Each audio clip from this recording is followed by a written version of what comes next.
Hey, what's up, everybody? Welcome back. We're here for our very rare PGA DFS Picks edition of the Occupy Fantasy YouTube show. PGA Championship 2022. We're here for lineup advice. It's a live Q&A. FanDuel, DraftKings, Yahoo, sports betting, any type of pools you're in. We're here to help you out. We're going to chat 30, 40 minutes about this huge event this week. Massive contest, especially on DraftKings this week. And we want to help you out. So welcome. I'm Brian Jester, co-founder here at Occupy Fantasy. Joined, as always, as we do on these PGA shows, our PGA DFS writer. It is Niromada. Niro, what's up, buddy? What's up? Major week. It's one of the four biggest weeks of the year, so I'm pumped. I'm excited, and I'm ready to go. Hell yeah, let's do it. So what we'll do here, next 30 minutes or so, we'll break down the course. Niro wrote this up in the Daily Plug, which let me bring it up on screen here. His top plays, lineup strategies, course fits. We got to talk about the plug cover boy, maybe to start the show, and everything you need really to get started. The Wednesday update is massive every single week. Importance, looking at how the betting market has reacted to the PGA event. So go check that out if you're not already. The link is in the description below. And I guess, honestly, Nero, before we even jump into what this course is like and what type of golfers fit it the best, we have to talk about the elephant in the room, and that's Hideki, because we wrote him up. I say we. I edited it. You wrote him up. We put him as the cover we're a team, Brian. We're a team. I appreciate that. It was your idea to write up Hideki. He is the cover of the plug. Got a lot of love in the betting markets up until we got this word that he's dealing with another neck injury. And so talk to me about the situation and how you think it affects your DFS exposure, and how does it compare to his neck injury that screwed us all the last time this happened? Yeah, I mean, it's if you know again. So I'm basing my information off the Hideki tracker Twitter account, which, by the way, has been pretty accurate on Hideki stuff in the past.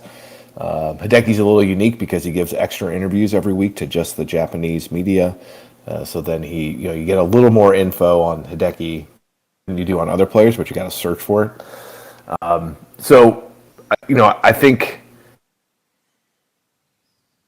and in that instance, he had stopped playing practice rounds. So in this instance, he has not stopped playing practice rounds. He's continued to play practice rounds. He played a practice round, or at least 9 holes today. Hit a bunch of shots. I saw a video of him hitting shots on the range. He's still minus 321 to make the cut at Pinnacle. The betting markets don't seem to, be reacting like crazy. I'm not seeing his ownership drop. In fact, if anything, I'm seeing his ownership rise a little bit. So I think your average person is still going to play him. I am not going to full fade him, but I will, I don't know, maybe I'll have 10%. And I think he'll probably be 20, 21, 22, somewhere in there, owned by the field. And before this news, I would have, really been trying hard to get over the field on Hideki. I would have had, 40 or maybe even 60% in an effort to try to get like 3x the field, because I really liked him. And that's fine. But there are always, if you can find defensible reasons to fade chalk in PGA DFS, it's usually advisable to do so. An injury is a defensible reason. It doesn't mean that Hideki won't play well, but it does mean that this is an injury that has flared up on him numerous times in the past. This is a major. He's probably going to grind it out, but there is certainly an added element of risk that wasn't there beforehand. And I'm going to take that under advisement, and I'm going to have much less exposure to Hideki than I would have had beforehand. And I think the salient point there is that we're always looking for reasons to fade chalk in PGA DFS because of the massive leverage that it gives you when they fail and you get a 6 out of 6 without them. And yeah, a lot of times we're grasping at straws, right? Trying to find reasons to fade the chalk. Oh, he's too expensive. Oh, his irons haven't been firing lately, or he missed his last cut, or something along those lines. When a guy has talked about an injury openly, that I think certainly qualifies, like you said. So I'm with you, Nero. He would have been one of my highest exposed players. I flat out excluded him just because, I'm trying to take more stands these days. So whatever you do with it, just know that there is some added risk with Hideki this week. So Yeah, I think whatever you do is fine, but like Brian said, you need to know there's some added risk. The downside is like usually if a guy is sort of hurt, he's going to be very low owned. He'll be single digits, 5%, 7%, 8%. And then then go ahead, get 3x the field on him, and there's at least a benefit to taking on the added risk. There's much less benefit here when Hideki is looking like he'll be one of the top 3 most owned players in the field. Absolutely. And as I told you before the show started, my withdrawals seem to find my lineups every week, even if I'm not looking for them. So I certainly don't have to go trying to seek them out myself. So that was just another reason for me to fade Hideki this week. All right, let's see here. Who we got in the chat? We got Chris, Bets, Nick. What's up, guys? If you guys have questions, make sure you throw them in the chat to the right of the YouTube screen. We'll happily answer them here. So, Niro, I'm going to bring up the plug, and we'll talk about this course because not a ton of history on it, especially not since the redesign. I think, the senior tour played on it somewhat recently, but if you look at, some of the historical data, this was pre-2018, whenever that design was. So a lot of that data, because it was a pretty big revamp, I would say. So talk to me about this course and who you think, assuming we know how it's going to play, who you think fits it best.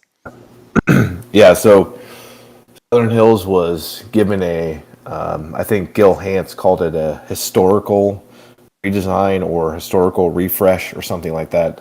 Basically, what they did about 6 or 7 years ago, they did a refurbishment, let's just say, and tried to return the course back to the condition and the design that Perry Maxwell, who's a noted golf architect, made when he first did the course in 1936. So what that meant was taking out a fair amount of trees, increasing the rough, especially around the greens, rounding off the edges on the greens, mowing down all the areas around the greens to create runoff areas. Perry Maxwell assisted Alistair McKenzie with some of his work at Augusta, so there's a lot of similarities to Augusta in that there's a lot of slope to the greens. There are a lot of runoff areas around the greens. You're going to have a lot of chips from tight lies to greens that are pretty small, which is a big difference from Augusta. The greens at Augusta are pretty sizable. The greens at Southern Hills are small, and they play smaller because the edges are all shaved off, which means if you don't get your ball into the proper location, it's going to run off and run down into a collection area. So that means you're not going to be 4 yards away from the green when you miss it. The ball is actually going to roll like 30 yards away. Then you're going to have to pitch from there to the pin position, get spin on the ball, get it to stop, or else if you miss again, it's going to roll down somewhere else, and you're going to be chipping. You're going to be chipping back up there. So, and the wind is going to be legit. It's going to be heavy. It's going to be strong. Certainly it currently looks like there's an advantage for the Thursday morning crew, mostly because they get to avoid the heaviest wind on Friday morning. It looks now on Windfighter like there's a little more gust in the wind on Thursday morning than there is on Thursday afternoon, and these guys hate gusts because they can't predict them. But the wind is going to be a factor whether you play the tee time waves or not. The wind's going to be there. I actually had a friend ask me earlier this week and was asking me, what about a perfect player? And what I had said was a magic-handed wind specialist who can chip his ass off and will love nothing more than grinding his face off in difficult conditions is the perfect player for this week. And I still believe that. So, I want accurate iron play with the ability to handle the wind and a great short game around the green. I don't care as much about distance this week. I know the course is long on the scorecard. I don't think it's going to play that long. I think the course is firm. The greens are going to have to water them to keep them alive. It's going to be warm, and they're also going to water them so that they can keep playing in the heavy winds. Like, the only reason they stop events with heavy winds is when that ball won't stay, not in motion on the greens. And so the way you do that is you let the greens be slower. They're only going to run like 10 or 11 on the stip meter, which is, if you don't know what that means, it doesn't matter, but it's not that different than what you would find at a local country club on the weekends. Firm and a little quick, but nothing like regular tour speeds, but they have to keep them slower because the wind's going to be just pumping for those first 3 days. So I mean, that's my take on it, and that's the type of player that I want to play more of this week than not. All great information, and yes, it sounds like an absolute nightmare to play. I'm sure a lot of these guys will relish in the fact that they'll get to play in these type of conditions. So, and the plug and the line moves, I think would represent the type of player that we're looking for. And we have a few questions in the chat now, so let's rapid fire these, Nero. I'll ask these questions and we'll answer them maybe 2 to 3 sentences. We'll see what we get. Sterling, what's up? Says, how do you guys feel about Cam Smith? He says this year, but I assume he means this event. He's personally one of my highest exposed players. Nero, your thoughts on Cam Smith this week? Yeah, I wrote him up in the plug. He's one of my highest exposed players. I just think he's a great fit. Your biggest risk with him is he has not been playing that much. But if we're right, we're right. If I'm right, and the course is comparable to Augusta, he's got an amazing Augusta record. And the reason why his Augusta record is so good is because he's one of the top 3 chippers and putters on the tour with a very accurate iron game, who is unafraid of like firm, fast, tight conditions. And again, he's from Australia, so he's very used to the wind and windy conditions. I think he's a great fit this week. Absolutely. I mean, that kind of sounds like the guy you described, the perfect fit for the course, which is a big reason why we got so much exposure, right? Yeah. Him and Shane Lowry is like those are the two that really, and Spieth also. I mean, those 3 really come to mind as like that's who I'm describing. Doesn't mean that those 3 are gonna kill it, but I think at a very high level, those 3 fit the course really, really well. Cool. Max is in the chat. What's up, Max? It says, what are your thoughts on Aaron Wise? He's in my player pool, Nero. Any specific thoughts on Wise?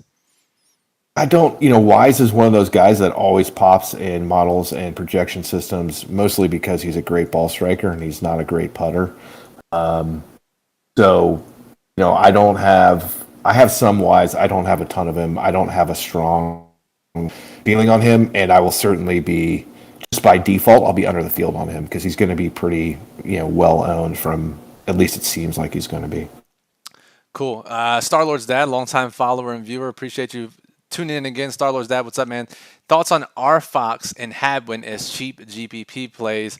I've seen some talk about both those guys, Nero. Maybe just a quick rundown on Fox and Hadwin and how they fit into GPP lineups.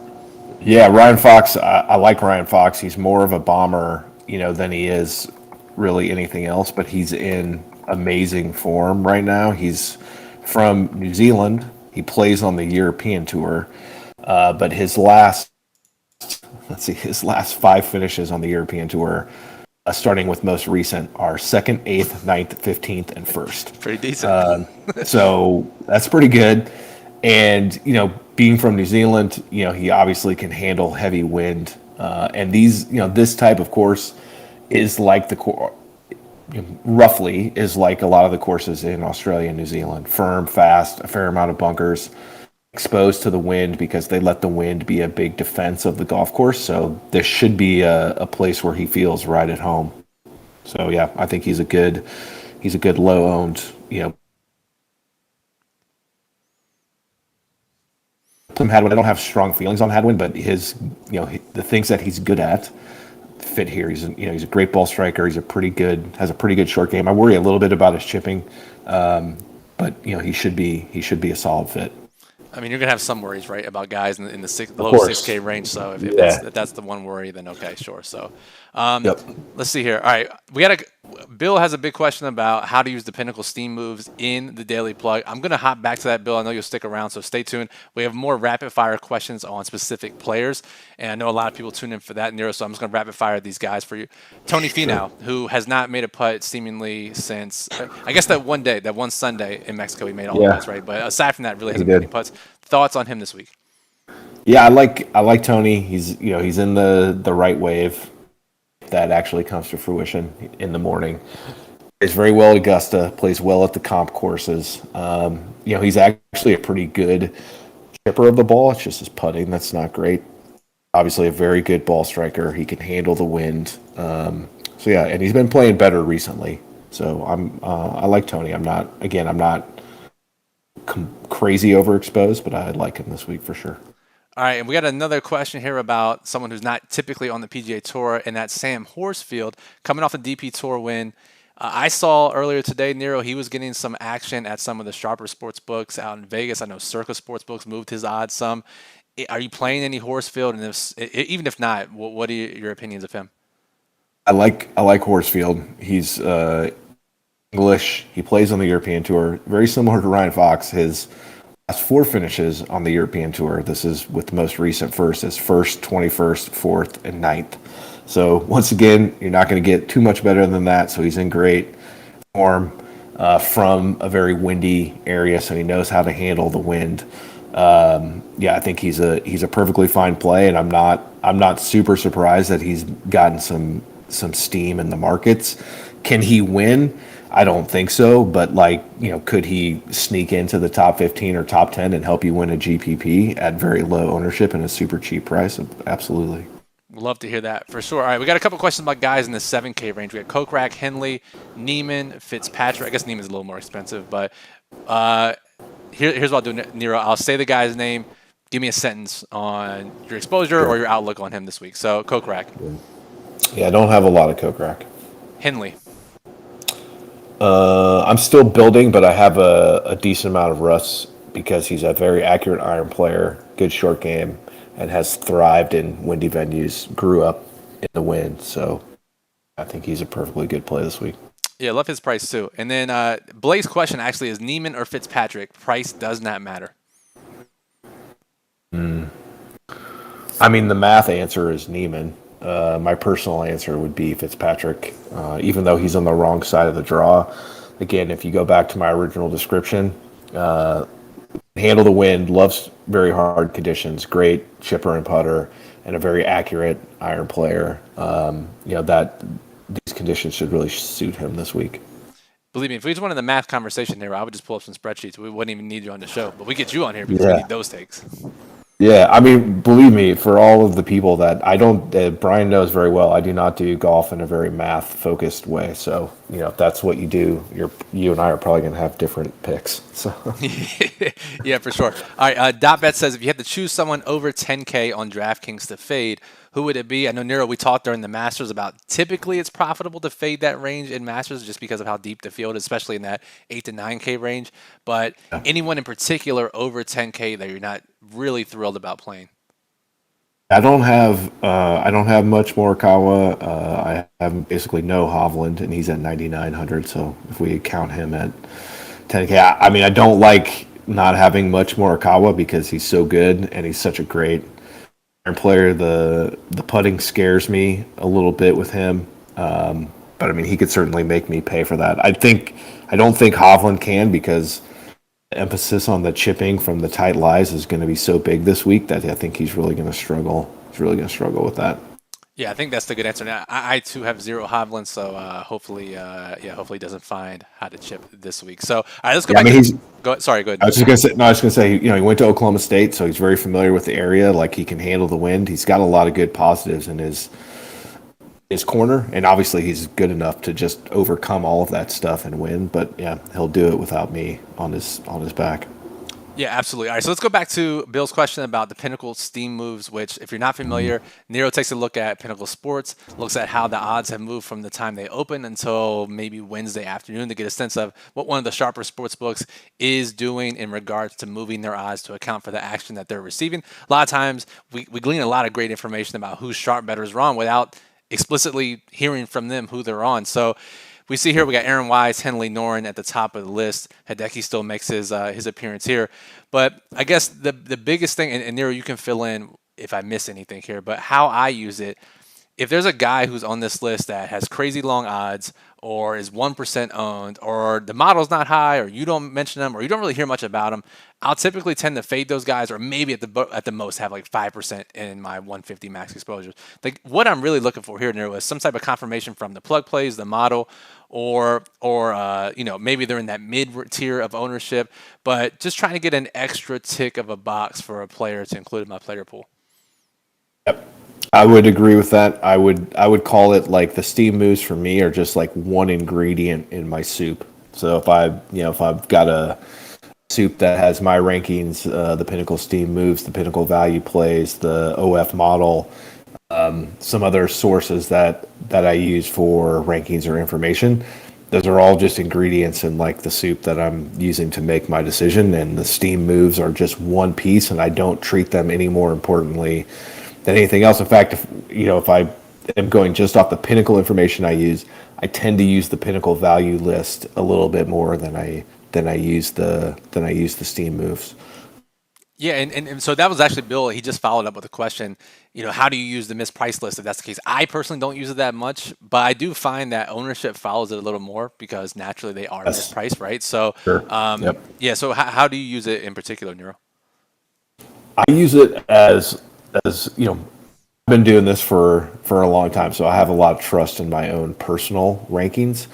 So I use it as either confirmation or something that I need to look into further. If I have something that shows great value in my rankings, but shows like no value in the Pinnacle rankings, or even shows like negative value, that's something I'm gonna look at deeper.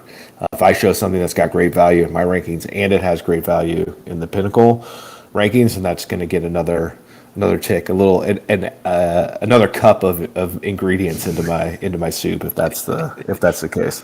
Double the dose, right? So, all right, let's see here. We got some more questions. Let's see if we can find them in here. All right, Max says, favorite play outside of the three golfers that are well suited for the weekend that were previously mentioned. So we got Smith, Lowry, and Spieth. So outside of those three, Nero, who's your favorite play on the board? That's a good one. So next, I'll just go to my exposures. There you go. Looks like it's Taylor Gooch. Again, another Oklahoma guy. He actually is, I think he's the only Oklahoma born and bred player. Grew up just outside of here, plays great in the wind, has played this course a number of times. The worst problem about Taylor Gooch is he's like one of the first ones off the tee on Friday morning in what looks to be like the heaviest of the wind. So if he wasn't in that, I probably would have more of him. But yeah, he looks like he's my next favorite. And again, he's probably going to be single digits, maybe 10%. He's definitely someone I'm taking a bit of a stand on, but I'm taking a lot of risk because he certainly looks like he's literally in the very worst part of the weather. But as we saw in the players, right, that shit can change at the top of the head. 100%. So 100%. I'll answer that question. I like Cantlay, Xander. And it kills me to say this because he is a cheaper guy that is going to be very popular as Cameron Young, but he checks so many boxes for me this week. And then I like Daniel Berger as well, who's probably the lowest owned of any guy we've mentioned so far. Yeah, I agree with you on Cam Young. I think on a regular week, Cam Young fits like he literally is like the poster child for like don't play this player. We mostly stay from very well-known players in the 7K range, especially in an event like this where the field is super deep. It makes sense, right? If you're priced in the 7K range, you're probably not an elite golfer, which means you're not going to be as consistent. Why take on all that ownership? But Brian's right. Cam Young's going to be a very good player on the PGA Tour for a long time, and he fits this course really well. Good stuff. I'm glad to get the vote of confidence there from Nero. So let's see. We got some more questions in the chat. We got Chili Willie in the chat. What's up, man? Appreciate you stopping through. Let's see. .bet says Koepka more of a high risk GPP play. Yeah, I know there are a lot of question marks around him, but the ownership follows Nero. And if we're ever a time, and we talk about this every major, right? If we get a guy who's a high long-term ceiling or great historical performance at sub 10% ownership, now's the time to fire in a major, right? Yeah, 100%. Koepka, I've got some Koepka. I wish he was in the other wave of players, but he's not. And again, while I'm using that data, that's not like my first criteria to filter people through. So I will have plenty of Koepka, even a guy like Patrick Reed, who will be like 2% and who has been playing very, not very good lately. I will have, I don't know what I'll end up having, but I'll certainly have 3, 4, 5, 6, 7, 8x the field, which doesn't take much when he's 2% owned. But just because he's a proven player in majors, like great short game, pretty accurate iron player, can handle the wind, like loves difficult conditions. Like I factor that subjective stuff pretty heavily during weeks like this because the pressure is ramped up. All these guys want to win this event, and the mental part of golf, which is significant, really kicks in on weeks like this, and kind of separates the guys who can handle that stuff versus the guys who are just supremely physically talented. Absolutely. For sure. And yeah, I'm right there with you. 7-8x is maybe, depending on where his ownership checks in, could be conservative for me. So we'll see. Yeah. Jordan says, does Hoagie fit the course well? The model loves him. I know you messaged me on what, Monday night. You said, wow, Yeah. Hoagie 4 overall. I can't believe it. But yeah, I'm curious to get your thoughts on how he fits this course. Does fit the course. I mean, he's he's not a long player. He is good because he's super accurate and he's got a good short game.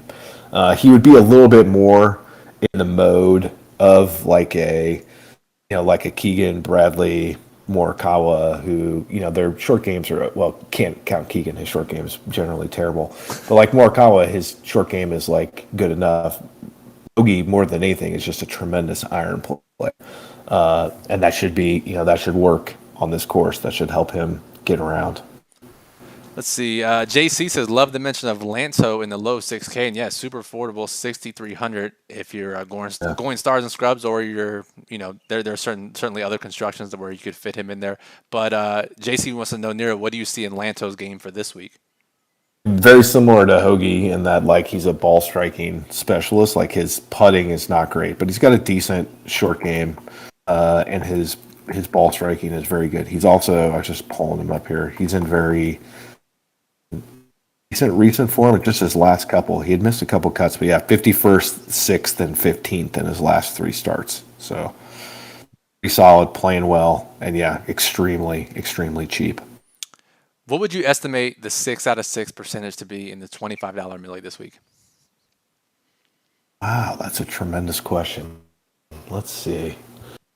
And with all if it ends up being firm and fast and windy, I mean, because the thing is, if you look, the first 5 players in price all tee off in the wrong side of or the first 4 all tee off in the wrong side of the draw. Scheffler, Rahm, JT, and Morikawa all played Thursday afternoon. Let's get that chaos. So if that comes to fruition, you might lose 1 or 2 of those guys. You're not going to lose all 4 of them, but maybe you lose 1 or 2. Maybe Hideki, the neck bothers him a little bit. Then all of a sudden you do that, you throw away 3 or 4 players that are above like 18%, and I don't know, 2 to 3%, 6 out of 6, all of a sudden comes into play. We'll take that, believe me, as long as we get more than 2 to 3% in our own lineups. Yes, sure. Yeah, totally. MD says DJ Cantlayer Spieth. Nero, I believe your answer is Spieth to that one, right? Yeah, that's a no-brainer for me. That's Spieth all the way. My exposures back that up as well. Great question here from Dot Bets. It says, since we were up in the air with Hideki, who would you have replaced as the cover boy? That is a good question. I probably would have used Cam Smith. I think that's fair. That is fair. All right, Ken has a couple questions here. Shout out to Ken, who's been on the show a couple times and recently did the Emotional Bankroll podcast episode, so make sure you check that out with Ken. Ken wants to know, Ken has 2 questions. Ken has his usual question of favorite play, who's going to win the tournament, who are we fading, guy we're playing that we shouldn't. We'll answer that at the very end of the show, so stick around for that. But he wants to know, are you building lineups that take advantage of the waves, and explicitly in small field, are you thinking about doing that? First of all, I've heard Ken's on recent podcasts and stuff, so I feel like I should be asking Ken questions rather than Ken should be asking me questions. Yes, I am building lineups according to the waves. Let's say I've got 20% of my lineups built according to the waves, and of that group, if I'm building 100 lineups, of that 20. 15 of those are skewed towards the Thursday morning, Friday afternoon starters, and then 5 of them are skewed towards the Thursday afternoon, Friday morning starters. For small field stuff, you absolutely can do that. I mean, you need to find leverage somewhere in small field. So doing something like that is a good way to do it, right? Do that, cross your fingers, hope you're right. And if you are right, then you've got 6 golfers coming out of a wave that maybe a stroke and a half easier course conditions than everyone else. Yeah, it's a totally fine way to play. Yeah, and I think it depends on your risk tolerance too, right? That's probably the smarter way. And we've seen some sharp guys on PGA Twitter talk about, we're in our own bubble. We don't like the field might do like 7 or 10% wave stacking, right? Nothing crazy. So that's an edge there. Or if you listen to my interview with Justin McMahon, We talked about the golf millie that would happen the previous week, and he was saying that I think it was right after the Players, where everyone quote unquote knew that the one wave was going to be the way to play. But if you flipped it and somehow the weather got switched, and now you're having a huge advantage for your wave that's like less than 5% owned, that's a big game theory play. So I really think Nero depends on your tolerance and the contest you're playing. Believe me, the riskier, more game theory oriented players will flip that around. They'll do 20 lineups that are stacked with waves, but they'll do 15 of them stacked to the opposite wave that everybody thinks is going to be the right one, and they'll only do 5 the other way. Yeah, absolutely. Jordan says, are Scheffler and Rahm being overlooked due to their insane price tags? Let me pull up the occupied model here if I can find it on my screen. Let's see. We got Scheffler at 14%, Rahm at 12%. And I don't know if it's the price tag, Nero, or just the fact that, and we saw this affect the last major too, right? I think it was the Masters that, really not many of these 10K plus guys got close to 15% or more. And I think it's really just the depth of the field that results in this. Yeah, it's totally the depth of the field, just because it is, I think Brian's got the data to back it up. It tends to be better to build balanced in majors with deep fields and very, good players at very affordable prices. Because the truth is, like a Scheffler or a Rahm at that price tag is really going to need to like get into the top 3 probably to hurt you if you don't have them. And even then, by the way, like we've seen this happen in a number of majors. Let's say Scheffler wins, but if most of the rest of the top 10 is comprised of the players in the 8s and 9s on DK or the upper 7s, like then those lineups are still going to be a lineup with Scheffler as the winner, just because they're going to dominate the rest of the place positions.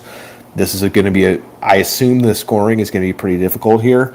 I don't think it's going to be anything like an even U.S. Open where like even par wins, but I think maybe 8 under 7. 6, 9, something like that is probably what ends up winning.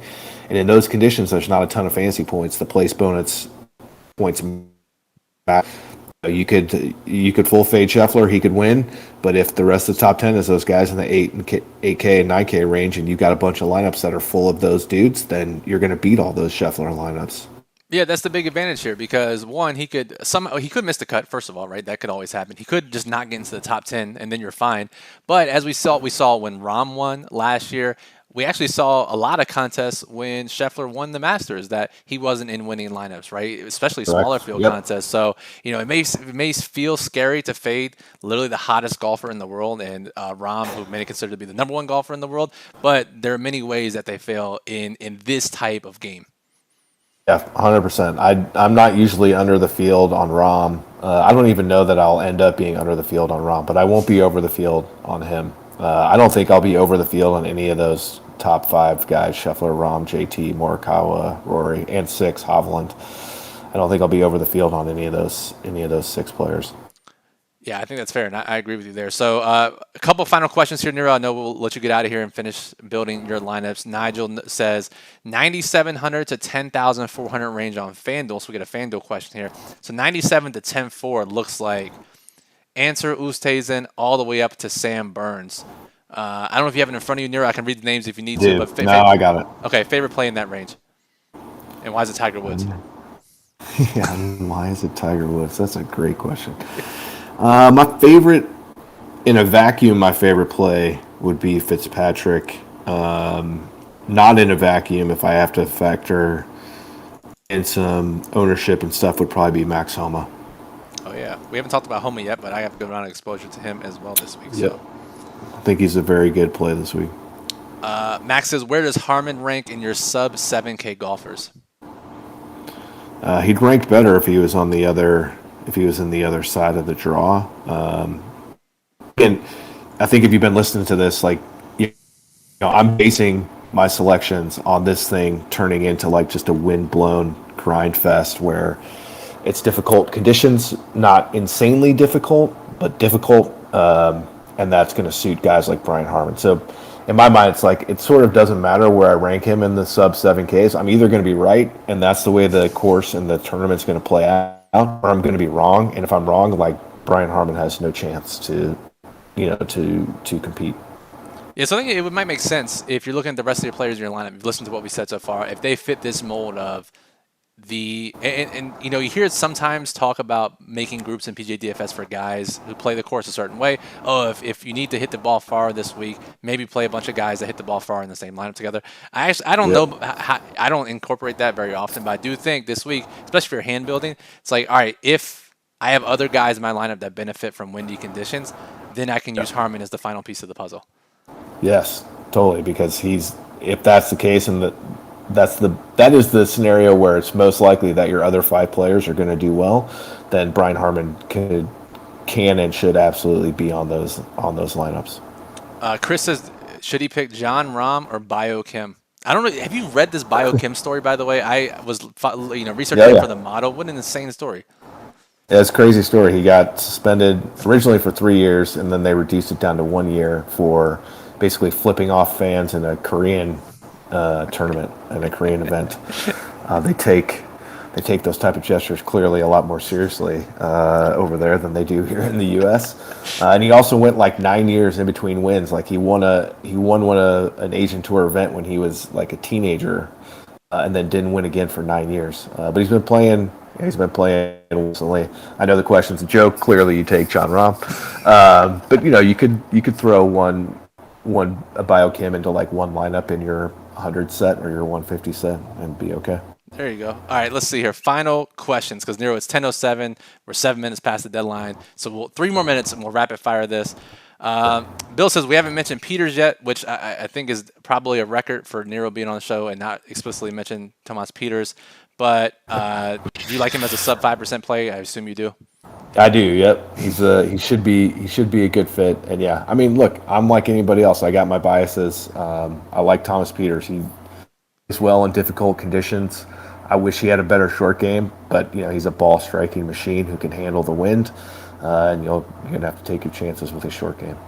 Yeah, absolutely. I see a couple of questions in the chat about 2v2s. Again, it depends on the contest, depends on the site, depends on your personal risk tolerance. Got to use the information that we have at hand to answer those questions yourself.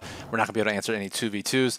JC says, go Davis Riley. Maybe just a sentence or two, Nero, on why Davis Riley has appeared in the plug so often. And he's been playing great for the most part recently, so I understand why. But why we try to get ahead of guys like that. I mean, look, if I have any edge in PGA DFS and my historical results say that I do, it is not because I'm great at math or I've got a great model or anything like that. It's because I follow golf very, very closely. And that allows me to hopefully sometimes identify some super talented players before the rest of the field does. If you've been reading the plug for a couple of years, you'll remember how often I repeatedly put Wolf, Morikawa, and Hovland into the plug and into lineups when they first came out on tour. I don't know that Davis Riley is going to be at that level, but I think he probably ends up somewhere a notch below that. My personal belief is he's going to be a great player for a long time on the PGA Tour. Therefore, I'll continue to play him until his price and his ownership catch up to where I think they should be. But you should, but be clear, like the math does not support that. Like he doesn't look good in models and that kind of stuff this week because that's all factored in on only data points that you can measure. To be fair, he doesn't look good in any models any week, and his Totally. salary is frequently ridiculed on PGA Twitter because For sure. of where he ends up. Yet, if you look at his last 5 events, he has 3 top 10. So clearly, Nero knows what he's talking about. So, all right, 2 final guys, and then we'll answer the 4-part question from Ken. This could be a 1-word answer. Ryan Palmer. I like him for round 1 showdown, but I don't like him for classic 4-day events. And how about King Louis? No, I don't have much Louis at all. Okay, so let's get to the final fan favorite question. And let me scroll back up so I'll make sure I get it right. From Ken. It is winner, favorite play, guy you're fading, and a guy that you're playing that we shouldn't. So we'll alternate here and we'll go back and forth. So who wins the PGA Championship, Nero? Cam Smith. Cam Smith. Okay, I will go. I'll say Spieth. If it's gonna be an around the green contest, right? How do we not go with Spieth? So I'll go Spieth. Favorite overall play for DFS. think it's Cam Smith again. All right, cop out. Sorry, that's boring. That's boring. Yeah, you answer. I'll find another one. Okay, sub 15%. That'll be the clarifier there. I'll go Daniel Berger, and that just is basically my leverage. I have a ton of Daniel Berger, and even Koepka is probably my favorite play. Those two guys, just based on game theory. Yeah, I like both those calls. I think my next one, when I factor in the ownership, game theory, price, all the stuff, I'll go with Taylor Gooch and pray that the wind on Friday morning isn't as terrible as it looks. Fair enough. All right, guy that you're fading. So this got to be a guy that's 15% or higher owned. I mean, I guess by default I say Hideki, but non-injury related.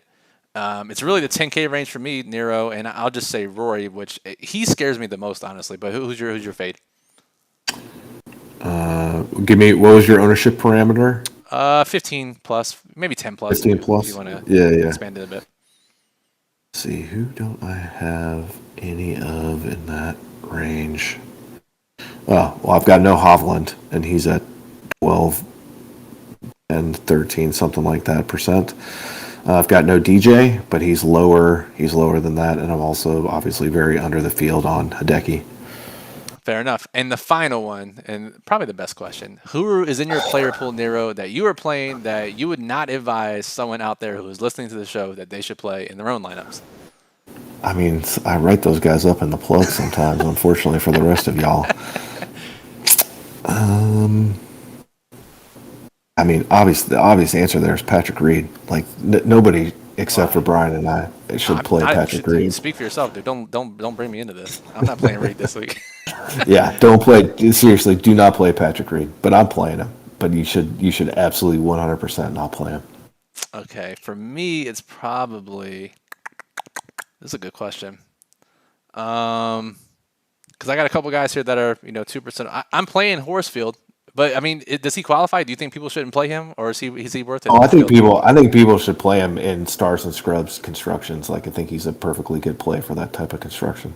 All right, I'll go. Really, because one quick thing for everyone that's listening: if you're playing Stars and Scrubs, the reason why your Stars and Scrubs is going to win is if your stars finish like first, third, and fifth, let's say, right. And in that case, then the best scoring lineups just need guys at the bottom that make the cut and get into like the top 20 or top 30, and Horsfield can do that.